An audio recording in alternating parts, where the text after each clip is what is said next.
사랑하는 성도 여러분, 오늘도 편안하셨습니까? 푸른 마르고 꽃은 시드나 하나님의 말씀은 영원히 서리라 라고 말씀하셨습니다. 자, 오늘도 하나님의 그 영원한 말씀 붙들고 승리하며 그 말씀 위에 서는 여러분들 될 수 있기를 바랍니다. 자, 오늘 우리에게 주신 하나님 말씀 사사기 6장 33절에서 40절 말씀까지입니다. 그때에 미디안과 아말렉과 동방 사람들이 다 함께 모여 요단강을 건너와서 이스라엘 골짜기에 진을 친지라. 여호와의 영이 기드온에게 임하시니 기드온이 나팔을 불매 아비에셀이 그의 뒤를 따라 부름을 받으니라. 기드온이 또 사자들을 온 므낫세에 두루 보내매 그들도 모여서 그를 따르고 또 사자들을 아셀과 스불론과 납달리에 보내매 그 무리도 올라와 그를 영접하더라. 기드온이 하나님께 여쭈되 주께서 이미 말씀하심같이 내 손으로 이스라엘을 구원하시려거든 보소서. 내가 양털 한 뭉치를 타작마당에 두리니 만일 이슬이 양털에만 있고 주변 땅은 마르면 주께서 이미 말씀하심같이 내 손으로 이스라엘을 구원하실 줄을 내가 알겠나이다 하였더니 그대로 된지라. 이튿날 기드온이 일찍이 일어나서 양털을 가져다가 그 양털에서 이슬을 짜니 물이 그릇에 가득하더라. 기드온이 또 하나님께 여쭈되 주여, 내게 노하지 마옵소서. 내가 이번만 말하리이다. 구하옵나니 내게 이번만 양털로 시험하게 하소서. 원하건대 양털만 마르고 그 주변 땅에는 다 이슬이 있게 하옵소서 하였더니 그 밤에 하나님이 그대로 행하시니 곧 양털만 마르고 그 주변 땅에는 다 이슬이 있었더라. 자, 오늘 말씀은 이제 기드온이 하나님의 영의 감동을 받고 주변에 있는 형제들을 이제 전쟁을 위하여 소집하게 되고 또 하나님께서 정말로 자신을 통하여서 이 전쟁에 승리할 것인지를 또 하나님께 이제 확인을 받는 그러한 말씀입니다. 먼저 33절 말씀 보면 그때의 미디안과 아말렉과 동방 사람들이 다 함께 모여 요단강을 건너와서 이스라엘 골짜기에 진을 친지라. 미디안뿐만 아니라 아말렉과 이제 동방 사람들이 이제 연합을 해서 특별히 이스라엘 골짜기, 여기는 이제 광야가 펼쳐져 있으면서 많은 곡식들이 있는 그런 곳입니다. 그래서 아마 그 곡식들을 빼앗기 위해서 그것으로 모였던 것 같습니다. 34절에 여호와의 영이 기드온에게 임하시니 기드온이 나팔을 불매 아비에셀이 그의 뒤를 따라 부름을 받으리라. 이제 하나님의 영이 이제 기드온에게 이제 임했습니다. 이 굉장히 중요한 말씀입니다. 이제 하나님의 영은 그렇게 자주 구약에서는 사람들에게 임하지 않았습니다. 그런데 하나님의 영이 임하는 때가 있는데 그때는 하나님께서 그 사람을 사용해서 하나님의 일을 감당하기 위해서 지혜도 주시고 능력도 주시고 또 하나님이 함께 하시는 그런 것을 이제 말씀을 합니다. 이제 기드온을 들어서 이제 미디안을 이기겠다라고 말씀을 하시고 이제 그 약속대로 하나님께서 기드온에게 이제 기름을 부어 주시고 성령으로 이제 옷 입혀 주셨습니다. 오늘 우리도 마찬가지입니다. 우리도 평범한 때가 있지만 또 하나님께서 우리에게 기름을 부어 주시고 하나님의 영이 임할 때가 있습니다. 그 영이 임할 때는 하나님께서 나를 통하여 무엇인가를 하실 것이다 라고 하는 그런 마음을 여러분들 가지시길 바랍니다. 하나님께서 우리에게 감동을 주시기도 하고 또 하나님의 성령께서 우리를 이렇게 움직여 나가시는 그러한 때가 있습니다. 그래서 하나님이 무엇을 하시고 특별히 나를 통하여 그 일을 하신다라고 하는 그 믿음을 좀 가지실 수 있기를 바랍니다. 특별히 신약의 우리 성도들은 성령께서 내주하고 계시기 때문에 성령께서 항상 우리에게 무언가를 말씀하십니다. 그리고 특별히 이제 하나님의 영이 이제 임하시는 그런 때가 있는데 그때는 하나님께서 나를 사용하시는구나. 하나님 이 몸을 드리겠습니다. 저희 삶을 드려서 하나님의 역사가 이루어지게 하옵소서. 그때 우리의 삶을 좀 아름답게 좀 드려서 바칠 때에 또 하나님께서 아주 놀라운 일들을 이제 이루시게 되는 것, 또 그것을 좀 체험하실 수 있기를 바랍니다. 자, 하나님의 영이 기드온에게 이제 임하자 기드온이 한 것이 무엇인가 하면은 이제 나팔을 이제 불었다라고 얘기를 하고 있습니다. 자, 나팔을 불었더니 그 주변에 있었던 아비에셀이 그 부름을 받고 나오게 되었고, 또 기드온이 주변에 있는 사람들에게 전가를 보냅니다. 그래서 므낫세 지파, 아셀 지파, 스불론 지파, 납달리에게 사람을 보내어서 전쟁에 함께 참여하라라고 얘기하고 있습니다. 나팔을 불었다라고 하는 것은 이스라엘 백성들에게 나팔의 의미는 하나님께서 소집한다는 의미가 있습니다. 하나님의 말씀을 전하실 때에 모이라고 하실 그때가 있고, 또 하나님께서 불러서 또 전쟁을 하는 여러 가지 불러 모아서 하나님의 일을 하는 그러한 목적을 가지고 나팔을 불게 됩니다. 그래서 나팔을 불면 하나님이 부르셨다라고 생각하고 천막에 있는 사람들도 하나님 앞으로 나아가야 하는 것입니다. 일상적인 모든 삶을 내려놓고 하나님께서 지금 긴급하게 부르셨으니 하나님 앞에 나아간다는 얘기입니다. 그래서 지금 기드온이 다른 그 형제 지파에게 이제 전가를 보냈죠. 그래서 함께 전쟁에 참여하자라고 했을 때에 주변에 있는 그 지파들이 이제 하나님의 나팔 소리를 듣고 모이게 되어졌습니다. 이 나팔을 분다라고 했을 때 우리는 어떨 경우 두렵기도 하고 떨리기도 하고, 또 내가 하는 일이 지금 바쁘기 때문에 하나님 앞에 나아가지 못하는 그런 때가 있습니다. 그러나 나팔을 불 때는 우리의 모든 생활을 다 접어놔야 합니다. 하나님께서 지금 부르셨기 때문에 그 부름에 응답하기 위하여 하나님께 이제 모여야 하는 것입니다. 그래서 지금 보면 그 이스라엘의 그 형제들이 그 나팔 소리와 부름을 듣고 이제 모여왔던 그러한 모습입니다.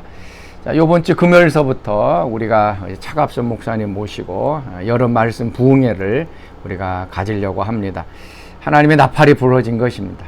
우리 사랑하는 성도들을 이제 모으라라고 말씀하시는 것입니다.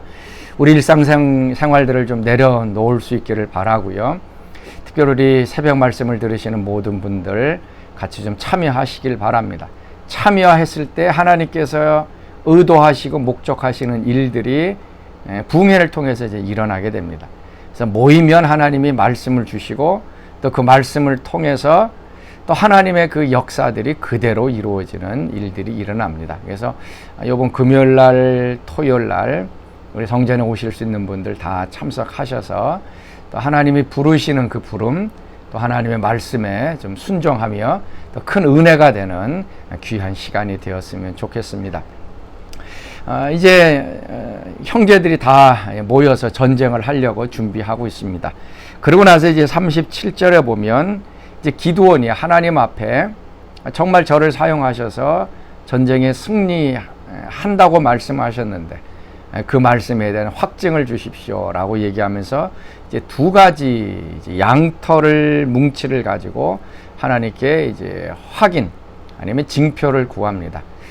어떻게 보면 지금 이 징표는 기드온을 위해서도 필요한 것이지만 또 전쟁하러 모인 다른 그 형제 자매들을 위해서도, 군사들을 위해서도 필요한 것입니다. 또 많은 경우 지금 이 부분을 가리고 기드온이 믿음이 약했기 때문에 이 징표를 구했다라고 얘기를 합니다. 그러나 이 믿음이 약한 것이 아닙니다. 이게 성경을 계속 보면 하나님께서 우리가 징표를 구하면 하나님께서는 확인차 하나님이 정말로 그렇다라고 하는 것을 말씀하기 위해서 그 징표를 주십니다.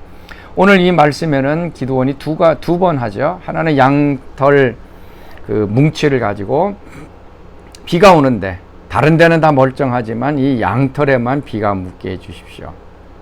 그랬더니 그 다음날 갔더니 정말 그 양털에 비가 와서 흥건하게 물을 짰더니 가득 찼다라고 얘기합니다. 이제 이번에는 반대로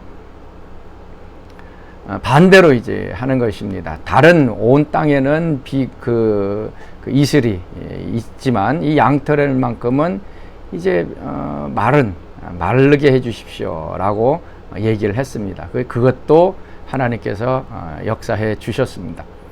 이 징표를 구한 것은 믿음이 없어서 구한 것이 아니라 기드온과 또 전쟁에 참여하는 그 군사들에게 이 전쟁에 하나님이 함께 하셨다라고 하는 분명한 표징을 보여주기 위해서 그렇습니다. 신약에 보면 스가랴와 엘리사벳, 나이가 많아서 아이를 갖지 못했던 이 제사장 부부입니다. 의로운 사람이라 그랬죠. 스가랴가 성전에 들어가서 분향했을 때에 하나님의 천사가 이제 네 아내 엘리사벳이 아이를 갖게 될 것이다 라고 얘기합니다. 나이가 들어서 벌써 수십 년 동안 아이가 없는데 하나님께서 아이를 갖겠다라고 얘기하니 믿어지질 않는 것입니다. 그때 스가랴가 제가 그걸 어떻게 믿을 수 있습니까? 라고 얘기했더니 하나님의 천사가 징표를 줍니다. 그것이 뭐죠? 스가랴가 말을 못하는 벙어리가 되는 징표를 보여주십니다. 꾸짖지 않으십니다. 정말로 하나님이신지 확인하기 위해서 징표를 구했을 때 하나님께서는 징표를 주셨습니다. 히스기야 왕도 마찬가지죠. 병이 들어서 이제 죽는다라고 하는 이사야 선지자 얘기를 듣고 벽을 향하여서 통곡하며 기도합니다. 그 기도 소리를 듣고서 하나님께서 히스기야를 고치시겠다, 15년을 연장시키겠다라고 얘기를 합니다. 그때 이제 내가 나와서 3일 안에 하나님의 성전에 들어가겠다라고 얘기하죠. 그때 히스기야가 제가 나와서 3일 안에 하나님의 성전에 들어가는 그 징표가 무엇입니까? 라고 묻습니다. 그때에 히스기야가 해 그림자의 그 각도를 앞으로 옮길 것인가 뒤로 옮길 것인가 둘 중 안에 하나를 선택하라라고 얘기를 합니다. 그때 히스기야는 해 그림자의 그 정도를 앞으로 옮기는 건 쉽지만 좀 어려운 걸 좀 해서 뒤로 옮겨달라고 했더니 하나님께서 그대로 그것을 이루어 주십니다. 하나님이 하셨다라고 하는 것을 보여주기 위해서 불가능한 일, 기적적인 일들이죠. 어떻게 해 그림자가 뒤로 15도 물러갑니까? 이건 하나님만이 하실 수 있는 것이니까 그것을 보여주십니다. 또 한 가지는 우리가 잘 아는 이사야서 7장에 나오는 그 아하스 왕의 이야기입니다. 이제 아람 왕이 또 연합군대를 이끌고서 이스라엘 공격합니다. 그때 하나님께서 이제 이기겠다, 이제 승리하겠다라고 얘기합니다. 그때에 아하스 왕에게 하나님께 징조를 구해라라고 이제 이야기를 합니다. 7장 11절 말씀이죠. 너는 내 하나님 여호와께 한 징조를 구하되 깊은 데에서든지 높은 데에서든지 구하라, 이렇게 얘기를 합니다. 그러면 아하스 왕이 하나님께 징조를 구해야 되는데 아하스 왕은 교만합니다. 그래서 뭐라고 얘기하냐면 아하스가 이르되 나는 구하지 아니하겠나이다, 나는 여호와를 시험하지 아니하겠나이다 한지라. 어떻게 보면 겸손한 얘기일 수 있습니다. 하나님을 시험하지 않게. 지금 아람 군대가 와서 이기겠다, 그 아람 군대가 완전히 패망하겠다라고 얘기하는데 그걸 어떻게 믿을 수 있느냐. 그래서 징조를 구하라고 했는데 아하스 왕은 구하지 않겠다 그래요. 그랬더니 하나님 말씀이 무엇입니까? 우리가 너무나도 잘 아는 거죠. 이사야 7장 14절 주께서 친히 징조를 너희에게 주실 것이다. 네 아하스 왕이 징조를 구하지 않으니까 내가 친히 너에게 그 전쟁에서 이길 것이다 라고 하는 징조를 줄 것인데 보라 처녀가 잉태하여 아들을 낳을 것이요 그의 이름을 임마누엘이라 하리라. 우리 징조를 구하는 것 굉장히 중요합니다. 믿음이 없어서 우리가 구할 수도 있죠. 그러나 징조를 구하는 이유는 확신하기 위해서 구하는 것입니다. 그래서 정말로 이것이 하나님의 일인지 또 하나님께서 하신 일인지 우리가 하나님 앞에 구해야 되죠. 그러면 정말로 하나님께서는 불가능한 일들을 우리에게 징조로 보여주십니다. 이 기드온도 2번을 딱 구했습니다. 정말 불가능한 일이죠.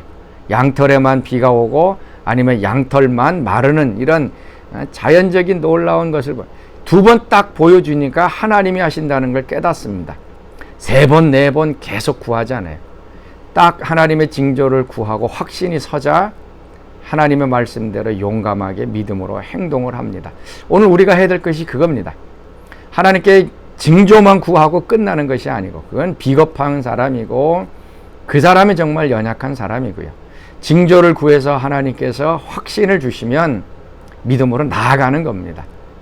두렵고 떨리는 그게 아니라 하나님이 지금 하셨고 하나님이 말씀하셨기 때문에 이제 믿음으로 나아가는 그런 행동적인 것이 필요합니다. 그래서 사랑하는 성도 여러분, 확신이 안 들면 하나님 앞에 징조를 구하십시오. 그리고 징조를 받고 확신이 있으면 뒤로 물러서지도 말고 겁먹지도 말고 그냥 앞으로 그냥 전진하세요. 하나님이 그렇게 분명하게 보여주셨는데도 그거를 믿지 못하고 행동 안 하면 그것이 바로 의심의 죄고 불신의 죄입니다. 자, 사랑하는 성도 여러분, 오늘 하루도 하나님께서 하나님의 영이 여러분 가운데 좀 임하시기를 바라고요. 또 나팔을 불어서 또 소집할 때에 믿음으로 나아갈 수 있기를 바라고, 또 하나님께 좀 징조를 좀 구하면서 마음의 확신을 갖고 이제 흔들리지도 마시고 넘어지지도 마시고 그다음에 두려워하지도 마시고 또 헷갈려하지도 마시고, 하나님이 보여주시고 또 하나님이 이렇게 여러 가지 것들 가르쳐 주시면 그 말씀 붙들고 나아갈 수 있는 여러분들 될 수 있기를 바랍니다. 우리 같이 기도하겠습니다. 하나님, 오늘도 하나님을 의지합니다. 주의 영을 우리 가운데 부어 주시옵시고 하나님의 일이 저희를 통하여 이루어지게 하여 주옵소서. 오늘도 하나님이 우리의 삶에 역사하신다는 것을 확신하게 하여 주시옵시고, 불가능한 일같이 보이지만 하나님이 함께 하실 때에 놀라운 일들이 일어나는 것들을 저희들이 확신하며 믿음의 행동을 하는 저들 되게 하여 주옵소서.